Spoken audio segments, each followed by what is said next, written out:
सुबह 3 बजे शिवनेसन का दिन शुरू होता है। आसमान हल्का होता है। एक मौन प्रार्थना इडली बनाने की अभ्यास गति से पहले होती है। ताजा इडली की खुशबू से आकर्षित होकर ग्रामीण सुबह होते ही इकट्ठा होते हैं, जिससे दुकान एक जीवंत केंद्र बन जाती है। शोर और हंसी के बीच शिवनेसन के हाथ अथक रूप से काम करते हैं, जो वर्षों के समर्पण का प्रमाण है। मुरुगन देखता है, उसकी आंखों में प्रशंसा झलकती है, जो एक विनम्र इडली की दुकान से परे जीवन के लिए लालसा से मिली हुई है। शानदार होटल के लॉबी में मुरुगन अभ्यासपूर्ण शान के साथ चलता है। उसका सिलवाया हुआ सूट दूर की यादों पर एक मुखौटा है। उसके चेहरे पर लालसा की एक झलक दिखाई देती है।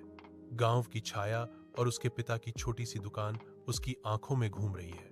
वह रुक जाता है। शहर का शोर कम हो जाता है, क्योंकि उसे अपने बचपन की मसालों और लकड़ी की खुशबू याद आती है। मुरुगन का भाव सख्त हो जाता है, क्योंकि वह अपना फोन उठाता है। संदेश उसके चेहरे पर एक कठोर प्रकाश डालता है। स्क्रीन पर लिखे शब्द उसे प्रभावित करते हैं। दुकान संघर्ष कर रही है। एक संकट उसे अपनी जड़ों की ओर वापस बुला रहा है। आग की लपटें गांव की इडली की दुकान को निगल जाती हैं, रात को आग के रंगों से रंग देती हैं और अजीब लंबी छायाएं डालती हैं, जो बेचैन आत्माओं की तरह नाचती हैं।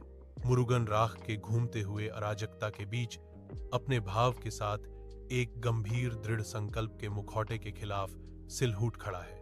गर्मी से हवा चटकती है, विनाश की फुसफुसाहटें लिए हुए, जैसे अंगारे मुरुगन के चारों ओर गिरे हुए सितारों की तरह तैरते हैं। उसकी आवाज रात को चीरती है।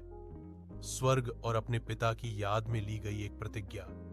मैं तुमसे वादा करता हूं, मैं इस दुकान का पुनर्निर्माण करूंगा।